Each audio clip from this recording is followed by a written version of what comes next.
he is 100% worth it. He takes it to another level. Oh my God, I just fell in love with it. Thanks so much, Jay. Blew my mind. And it worked. I wanted to buy my thing. Jay is, I would say, the Yoda of sales calls, man. Just talking to Jay, he was so good at just taking what it is, seeing the opportunity and the value and the real reason we are making it. Talk to Jay, because he got it. He can definitely help you out. Talk to Jay. You're going to get a lot. You're going to gain a lot. I would absolutely recommend him for any position that you have. Jay's definitely the guy. Give him the chance, give him the opportunity.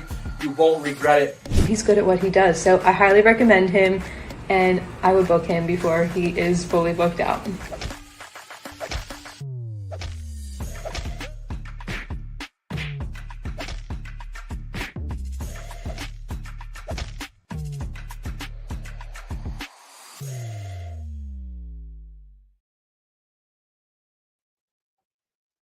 Back to the Sales Ninja Show podcast, where we bring you the secrets of top performing entrepreneurs who know how to scale and succeed. Today, we have an incredibly special guest with us, another Canuck, another Canadian, someone who is not just scaling businesses, but helping others do it too. He specializes in helping high-ticket coaches, consultants, and info product entrepreneurs create scalable systems and automate client acquisition. Before founding his 7-figure company, I Create Consultants, which reached that milestone in just 8 months, he built not one, but 2 multiple 6-figure businesses from scratch. His expertise in lead generation, sales systems, and automation has made him a sought-after consultant for those looking to grow their businesses quickly and effectively. He's here today to share his journey, strategies, and actual steps so that you can take your business and scale it to next levels with leverage systems and automations. So please join me in giving a warm welcome to Kay Somji.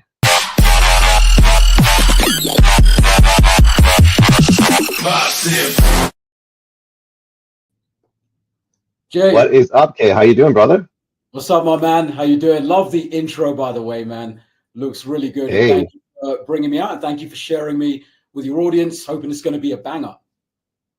Absolutely. I know it's going to be. And you were just reminding me where we first met. Maybe give a backstory of kind of like where we met and then how you've been doing since we were in a mastermind together. Yeah, so it's interesting you asked me that because I had to think back. So Jay and I were in the same mastermind in, I believe, 2021. So there we go. You have the trophy. I don't have mine behind me here. I actually have mine at my parents' house. I keep it there so they can see my accomplishments. All my accomplishments and accolades, I give to them so they can. Wow, you're such a good son. I love it. Yeah, so we met in that mastermind, and at that time, I'm not sure what your business was. My business, it was a few months into launching I Create Consultants, and I was doing between 30 and 50K a month. It was very kind of erratic in a good way. Joined that mastermind to kind of systemize and scale things up. Did pretty well in there. And I think, there were a few of us that were really nailing it in there. And to my recollection, I think we just kind of reached out to each other, or you probably reached out to me, and a few of us conversed with each other who were really killing it in there. And we created those relationships. And I think that's the beautiful thing about masterminds, because look here, 3.5 years on, we're doing things together now, right? And same with other people from that mastermind and other masterminds. And that was actually my first coaching program that I'd. Oh, really? Yeah. So I got to the point where I was doing over $250,000 a year by myself, right? With no coaching, no support. Now, that wasn't necessarily the best way to go about it. I had a lot of trial and error, but that was the first coaching program I actually invested in. And from there, it kind of propelled my growth, got me investing in more things. And yeah, business has been on an upward trajectory since then, learning things, implementing things, new constraints, new bottlenecks, new pains, new fires to put out. But that's part of the game, and we learn and grow, and I'm eternally thankful for it. Amazing. So there are a lot of people here who are listening to the podcast, or even, who are watching this right now. And they're like, 3 or 4 years ago, you were stuck at like 30 to 50K per month, and they're at a place where they don't even have an offer that's launched, or if they do, they're not even making 3 to 5K, let alone 30 to 50K. So you have all these strategies, you have all these automations and systems, So take us back to, launch, growth, and scale, if you don't mind.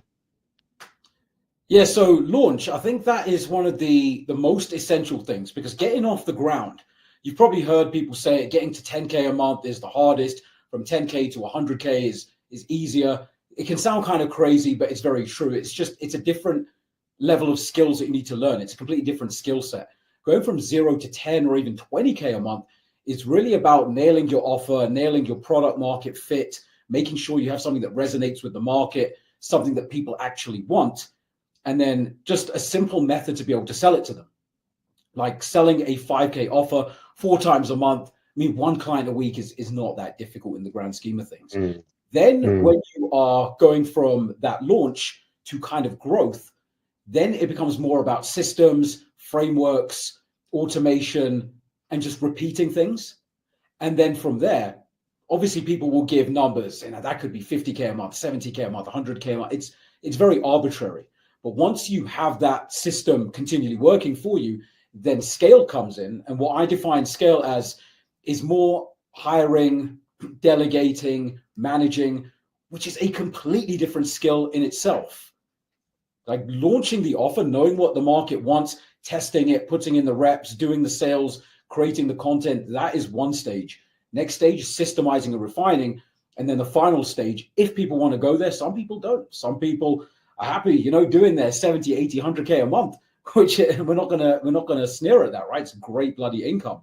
But for people that want to take it even further, then hiring, delegating, training, and managing is a whole different skill in itself. So for those people really trying to get off the ground, I would say the most impactful thing is actually providing something to the market that the market wants. Not just thinking, what am I good at? Or what do I want to sell? What does the market actually want? And where does that intersect with what you're good at? Because a lot of people, not to sugarcoat it, they put out offers that aren't very good. They put out offers that the market doesn't want. Or they do something like they've made $1,000 a month, and then they say, well, I'm going to teach people to make $1,000 a month, where, people don't want that. And if they do, you're not learning to get better at maths. If you get 20% on an exam, you're not learning from somebody who gets 35%. They're still not very good. You need to have a certain level of competence and certain level of results. So I think people should really focus on getting good at something and then launch an offer around that thing that they know how to do, while packaging it up with a bit of a unique mechanism so they don't sound and look the same as everybody else out there, if that's not too harsh. That makes perfect sense to me. And I think there's a lot of people that are listening out here that are not sure what the market wants, are not really sure what they're good at and how to intersect those two.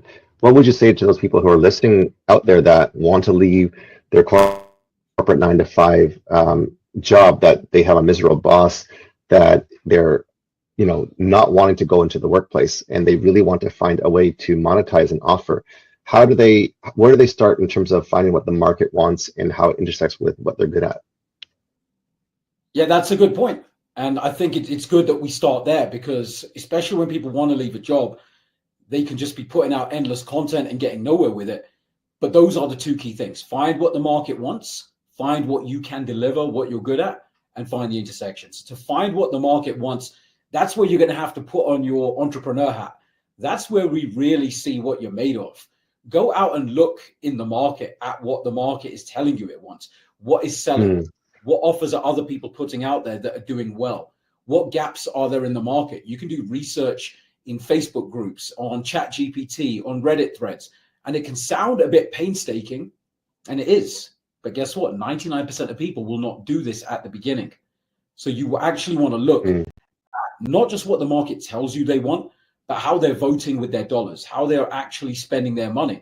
If somebody's doing $1 million a month with an offer, well, guess what? There's demand for that offer. Now, that person is probably further ahead than you, maybe more knowledgeable, has better marketing and sales. But the fact of the matter is that kind of offer is wanted and desired by the market. So find a list of those things in your niche. So the niche that you want to go after, whether it's kind of a fitness, health, nutrition based offer, make money, wealth, investment, saving offer, or relationships, dating, marriage, feeling better, all these different things. Find what your overall niche is going to be. See what kind of offers sell in those markets, and then intersect those with your skills. What are you good at? What do you know that could be of benefit in those areas? And a funny thing I find is when people tell me, well, I'm not good at anything, I have two responses to that. Yes, you are good at something. Go and look deeper. But the fact is, a lot of people may not be very good or very skilled at things that actually matter, but they act like that's the end of the world. Well, if you're not good at something, go and learn it. Guess what? If I wasn't good at anything and I wanted to know, if I knew LinkedIn, selling LinkedIn marketing services would be a great offer, but I didn't know anything about LinkedIn, I would just go and learn it for 90 days. People act like, oh, I don't know something, therefore I can't. No, you can always learn new things. Again, if you don't know anything about intermittent fasting, learn 3 hours a day for 90 days. You will be in the top 5% of the planet. I guarantee you that. Anything, if you go and apply yourself and learn it, you need to have some kind of skill to be able to teach and coach it and sell a product around it. And you can always learn that. And that's, I'm sure Jay can attest, we do that daily. We are always students of the game. We are always learning. So wherever you are, you just want to start learning and implement what I just laid out. I'm smiling because you're like, it's like music to my ears. You're like, we're singing from the same sheet where, you know, if you don't have a skill or you don't know what the market wants, you just got to do the research and find out what the market is demanding, where the product market fit is, where the market message resonance is. And then, like Kay was saying, if it's LinkedIn selling and you don't know how to do it or you suck at it, take the next 90 days. And if you suck, learn how to suck less. You know, Malcolm Gladwell with the Outliers Principle, there's people that talk about the 100-hour rule. If you do 18 minutes per day, you're going to be, you know, better than 95% of the world. And that, like you said, is being a student of the game. I think that's super valuable and important in the launch stage. So let's say they're getting to, $5,000-$10,000 and they want to grow even more. You talked about systems, you talked about frameworks, you talked about automations. I don't know if you have examples of software or tech stacks or frameworks that you use. What are some tips or best practices that you would suggest to help them to get to a place of growth? Yeah, we kind of deal with all of it: software, automation, tech stack, SOPs, email marketing, SMS marketing. But I tell people there is no one size fits all, because we could slap all of this into your business and a lot of it could be a colossal waste of time. What you want to do is look at your individual business and identify the constraint. So let's say you're at 5 to 10K a month. Let's go with 10K a month and you want to build from there. So you'd look at, okay, if I'm doing 10K a month, where is my constraint? Let's say we reverse engineer that from the clients. You're selling at 5K. Okay, I'm getting 2 clients a month. How many calls am I doing for those 2 clients a month? If you're doing 20 calls and getting 2 clients a month, then your constraint is the close rate. You don't need any automation. You need to get better at sales. However, if you're doing 8 calls and closing 2, that's 25%. That's not bad. So we know closing isn't the constraint. And this is where people focus on the wrong thing. They will try and close higher when they're already closing at 30, 40%, or they will focus on a different area where their metrics are already on KPI. So you want to determine your KPI. And so if sales is on track, then you look at what's the next metric that leads to that is the show up rate.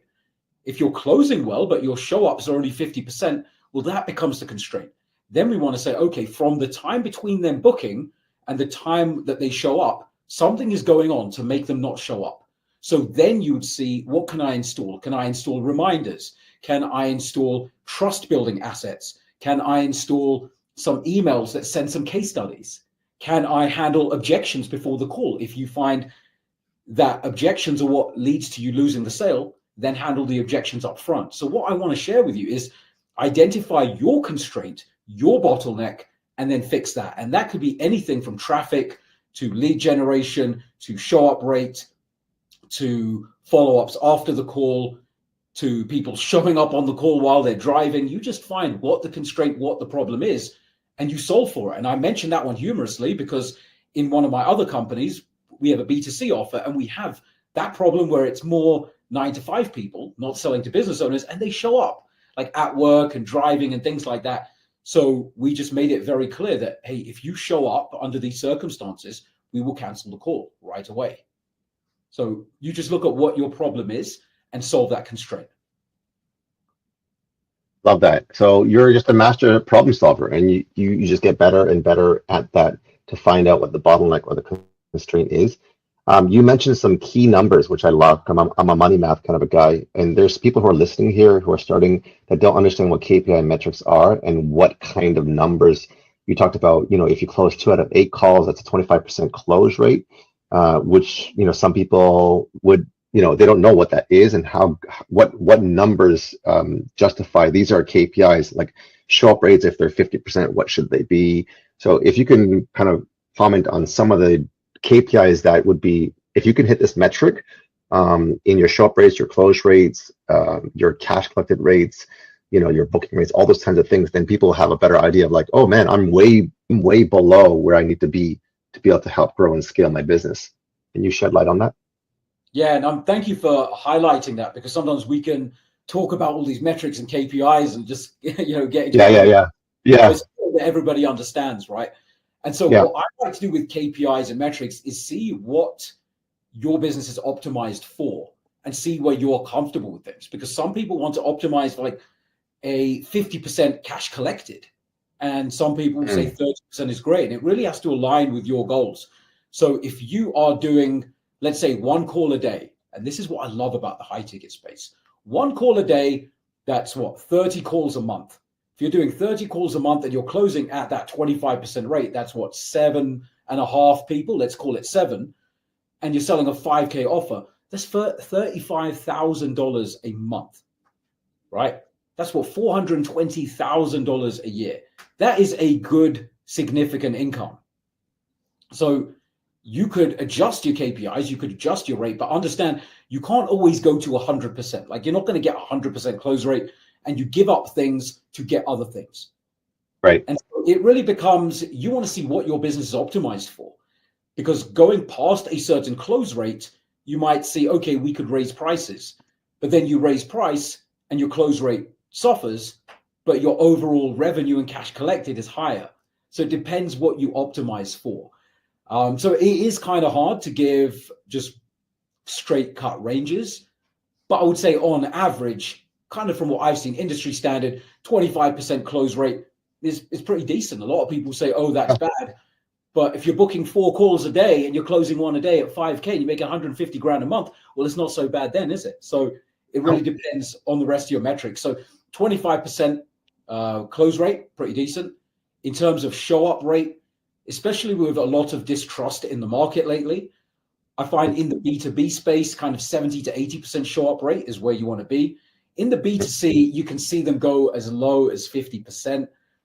You want to try and maximize that as well. Again, around 70 would be great. It depends if you're doing like a 1-call model, a 2-call triage model. There's so many variables that go into it. Show up rates, amazing. 70 to 80. Close rate, 25 and above is good. And then lead to call is very different depending on if you're using primarily email marketing, DM strategies, ads, or if you're just like me and Jay and just aggressively hit and everybody from every angle. So if you were to give a lead to call rate, what would you say would be a good KPI to aim for? Very difficult to quantify. Like, let's go organic and then let's go paid. If that makes sense. It also depends what kind of lead you're generating. So if you're generating let's say an ad, if you're doing an ad to a lead magnet, which I don't recommend people do, I think that's not a very good strategy. Haven't seen it convert on cold traffic at scale. That might be, 1%. Whereas if you're running a direct VSL to call funnel, you want to see more like 10% there. So it depends what you're optimizing for. Again, on the organic side, if you're doing, a lead magnet, which does work well organic, a free course with setters to set them, maybe 5%. If you're doing straight to newsletter, it could be 1%. Now, are you doing all organic? Are you have you mixed with paid ads? We're doing both organic and paid. Yeah. Okay, gotcha. And if you're looking, and this is a perfect segue to scale, question for scaling. Now that you're actually just doing a great masterclass on launch, growth, and scale. At what point in terms of revenue, would you recommend going to paid ads? And if so, for scaling, how much ad spend and what kind of KPIs are we looking for to scale? I don't look at it from a revenue standpoint, because I've seen people turn on ads at around 20, 30K a month. And myself and clients have done over 100K a month completely organic. And it was breaking a bit of a limiting belief, because I've heard, oh, you can't go over 100K a month organic. And I realized, well, yes, you can. So there's so many different ways. And then there's also back-end strategies where if your front-end offer is a 5K and your back-end is a 25K, of course, you can really extend LTV and recurring revenue as well. So I don't think there's such a thing as when you hit a certain revenue level. I think it's more when you've kind of tapped out the leads and you really want to focus on lead growth. I don't look at organic and paid as separate entities. I look at paid client acquisition or paid lead acquisition simply as a lead generation channel to feed the system. And then the system becomes where they opt in, where they get, and we can go really deep on this, right? They opt in, they get emails. They could even get something we've been testing with clients is retargeting ads, where we retarget them with pieces of content to build trust, to handle objections.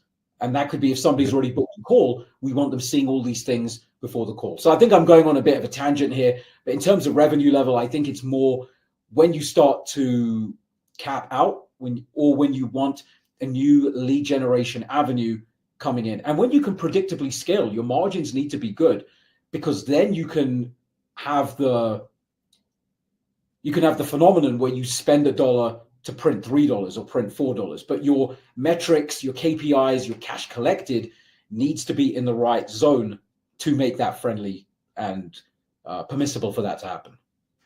Well said. So let's say you are scaling and you're making, I don't know, let's say 50 to 100K a month.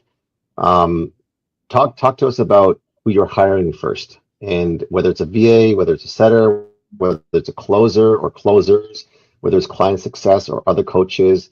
Let's say you have 100 clients. Most people would, love that idea, but their systems and their fulfillment would probably break at that point.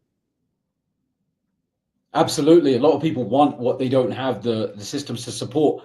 And in terms of first hires, I think it's going to depend on what you want to optimize for. So the first hire I always recommend is some kind of a VA. Take you out of the mundane, take you out of the tasks that anybody else could do. You might as well focus on your zone of genius, on the things that only you can do. And some of the best, most highest leverage tasks are going to be videos like this, are going to be podcasts, are going to be content, are going to be getting yourself out there. And to so many people, they want to remove themselves from the things they quote unquote don't want to do, but that they do best. So many people try and take themselves out of sales so early on, whereas in a personal brand-led, person-focused business, it's going to be so much easier for you to close than for a closer, because they see you, they've seen you in the content. That's right. They've got DMs from you. They like you. They like your sales systems and your mannerisms. And then they speak to you. It's so much easier, even if you may not love doing it the most. So VA first, then I would say maybe a setter, but it depends if somebody has an appointment setter model.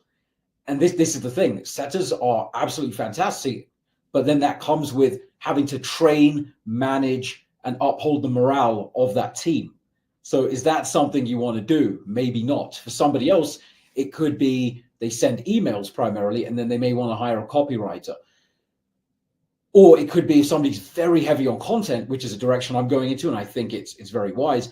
They could say, okay, my first hire will be a VA. My second hire will be an editor to clean up the content, make sure the content looks good, make sure it's optimized for each platform. And then when people come in, so I've experimented with setters and different things, and now we just get most of our inbound DMs are just, hey, I want to work with you. How does this look? Because I'm not starting a bunch of conversations to build rapport. And that's something I've chosen to do. I don't do the whole 100 conversations to build rapport. It's only talking to the inbound DMs who have expressed interest, and then outbound messaging leads. So we do use appointment setters as well, but it's going to depend for each person. So I hope that gives some insight. It doesn't just use 100%. Yeah. So the inbound DMs, which is where we want to go with, like, instead of push marketing, getting that pull marketing where you're getting people who are buyer aware, have interest in buying. And are the inbound DMs coming from video content from YouTube? Where's the primary source of inbound DMs coming from? Primary source of inbound DMs is from social media content. So your Facebook, Twitter, or X, I think they call it now, LinkedIn. Yeah. Different strategy for YouTube. For YouTube, we understand that more trust has been built, more people have seen us, know our face, know us, like us, trust us, spent more time with us. So for those people, we send them directly to a call because their buying temperature is higher. Whereas the inbound DMs is usually the first point of contact of, hey, I've seen your stuff, I've seen the results you've been able to get for people. What does it look like to work with you? And from there, we can either book them straight in for a call if their buying temperature is high, or we can send them a couple of sales assets first to build that trust. Or if it's just a first message of a conversation, try and ascertain, well, where are they? What are they trying to look for? Where we don't want to jump the gun. Hey, you've come to me for help. I'm not just going to pitch you. I want to see, can we actually help you first? And would this be a good fit? So it's really nuanced. And this is what kind of drives me up the wall about other entrepreneurs and other coaches and consultants saying, this is the way, this is the message you send. No, those people have clearly never interacted with human beings before. Like, there's a level of nuance to it. Each person is an individual.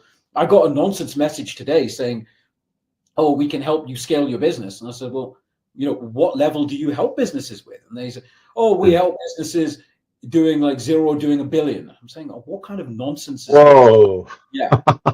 Like the whole moon.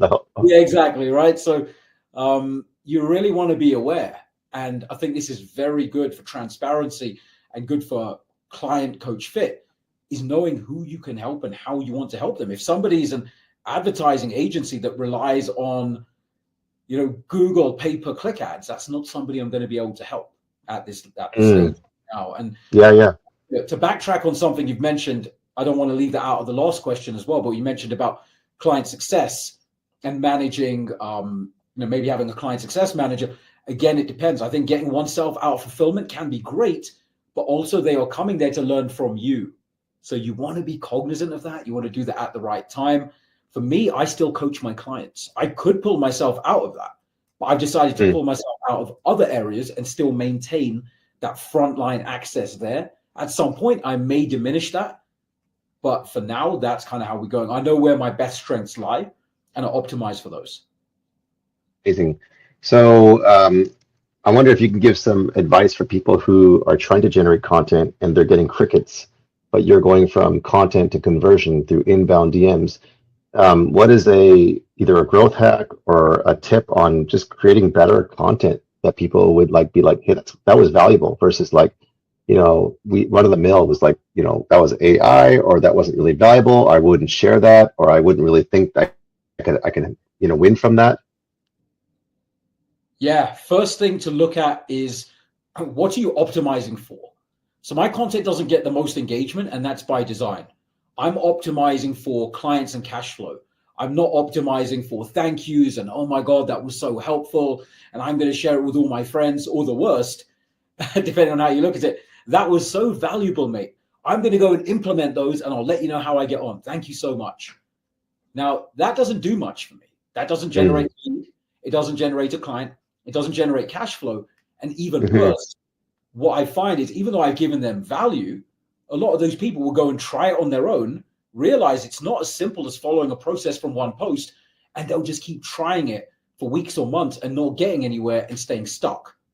And so this is one of the drawbacks. Nothing's going to be perfect, but this is one of the drawbacks of trying to give everything away in content. It can be very good for trust building, but it can be bad for cash flow as well, because then people think, oh, I can just do this myself. I don't need help. And then that keeps them stuck for longer. That sometimes ruins their morale. And sometimes they actually quit because they tried it didn't work for them. So know what you're optimizing for. I don't get the most engagement, and I am completely cool with that, because I cash flow a lot higher than many of my clients who have an audience 10 times the size of mine. And I just posted a case study from a client today who has an audience of, over 100,000, but the cash wasn't there, and we managed to get her up to that. So know what you're optimizing for. And then in terms of converting content, You're going to learn by two ways. You're going to learn by studying proven successful content. It's just like if I go to the gym and I see somebody with the size of biceps I want, assuming they're not doing any substances that I don't want to do.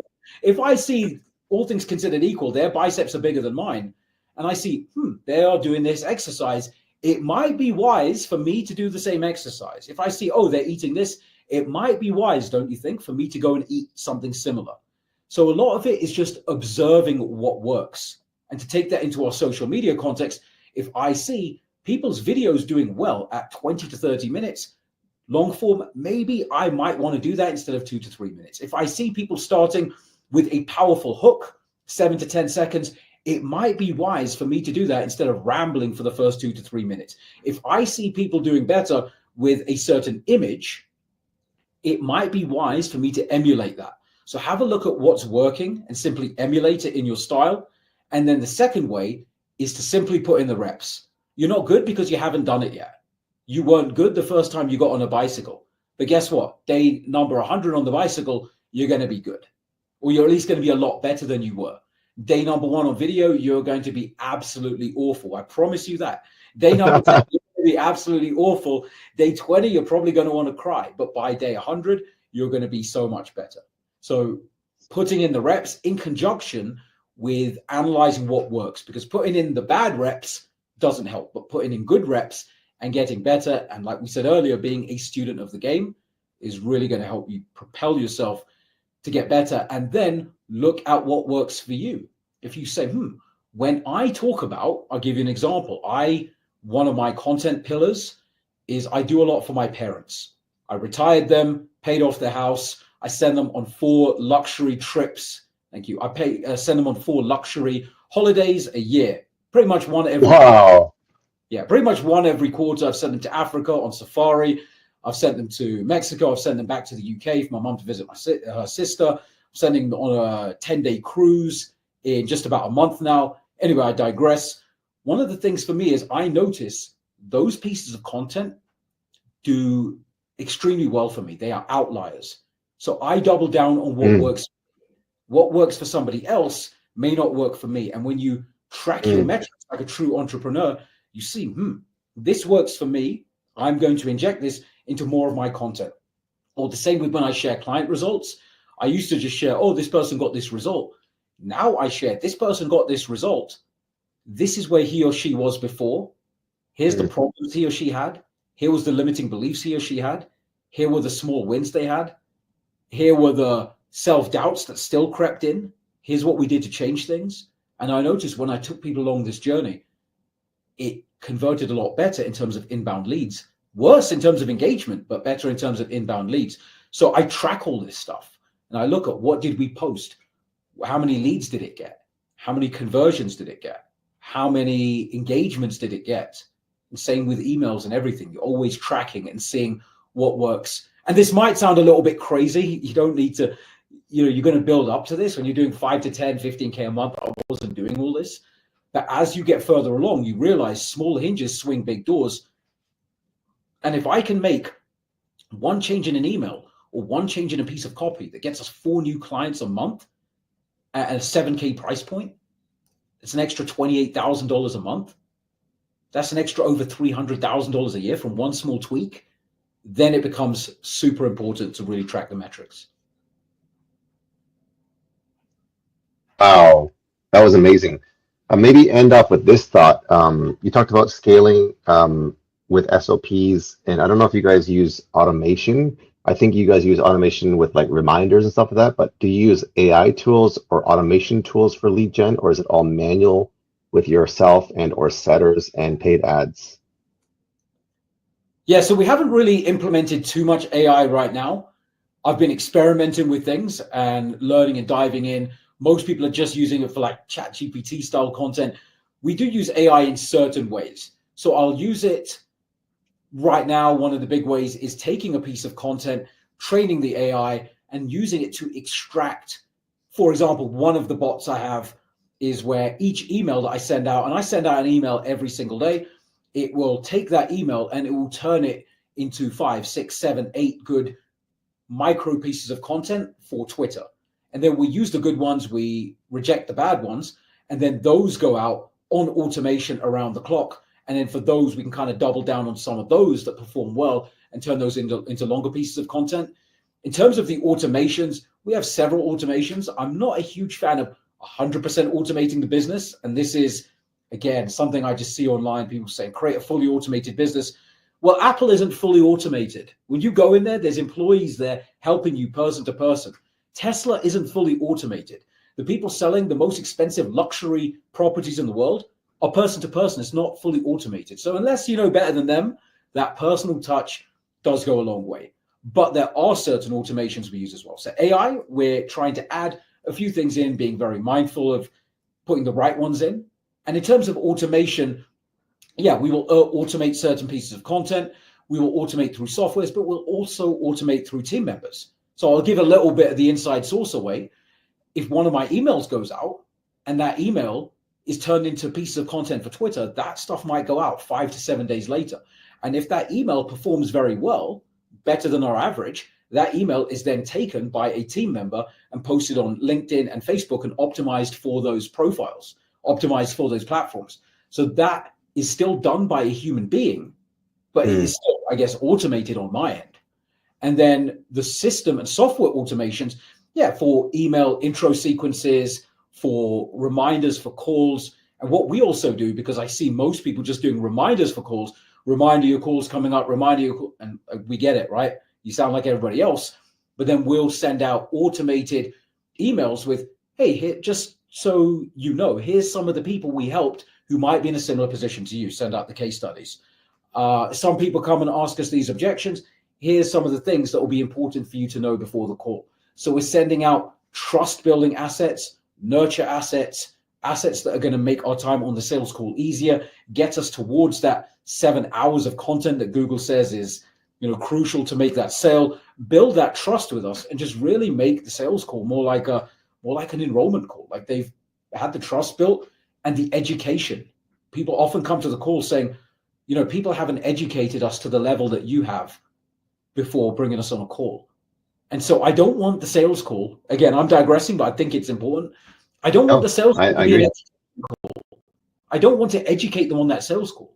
Obviously, sometimes you have to, but I want the education to be done before the call. And then they come on the call seeing if and how we can help them install the solution. Okay, so that was absolute fire, Kay. I mean, what maybe people who are watching this and listening to this is, I don't want to educate people on the sales call. Kay was saying, I want people to be educated before the sales call. And how you do that and the secret sauce behind that is key. He talked about reminders. He talked about emails with case studies. He talked about trust building assets and nurturing those leads to be able to get that 7 hours of content and even handling objections up front. So when you get on that sales call, Kay was saying, it's not even a sales call where they're trying to discover what you're doing. They already know, they're educated, they have a good understanding, and they know the process, and they've seen all the results that you've been able to get them. So they're pretty confident. They're coming in with high energy, excited with expectation. And like Kay said, it's kind of like an enrollment call. Like, so it seems like, we're a good fit. Seems like, your timing is urgent. Seems like you have a problem that we can solve. And you've seen, case study by case study that we've been able to help people in your niche industry. And they typically can say to you, like, Kay, like, what's the next steps? Or what is the investment? Or how long is the program? How much support do we get? Which is a great call to have. It's just a matter of enrollment and maybe payment plans and just a couple of nuances to help them get tied up. So that is, I think, from the launch growth to scale on how you go from 0 to 10K months to 25, 50, and even 100K plus months in a nutshell. And we haven't even talked about paid ads to kind of put fuel to the fire, and that's another episode for later. But hey, you are an absolute fire bringer. You just brought so much fire. You brought so much value. What would you say to the free gift that you're giving to the people? There's an I Create Consultants newsletter. Talk about that, and I'm going to ask you one more question. Okay, thank you. I see you've left the link there. Yeah, so I don't want to give, just any generic kind of course or anything like that, or, PDF.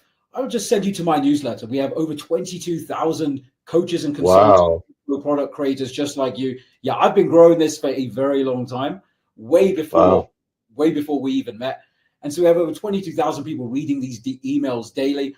And I'm going to send one piece of insight, one nugget of information every single day that you're going to be able to implement into your business, whether that is lead generation, closing, trust building, mindset, nurture, follow-up, content creation. I'm going to send you one piece of information every single day. And I'll also interject some life stories as well, because what happens in our lives shapes our businesses so heavily. So go there. Fair warning, I will email daily. So if that's not your cup of tea, don't subscribe.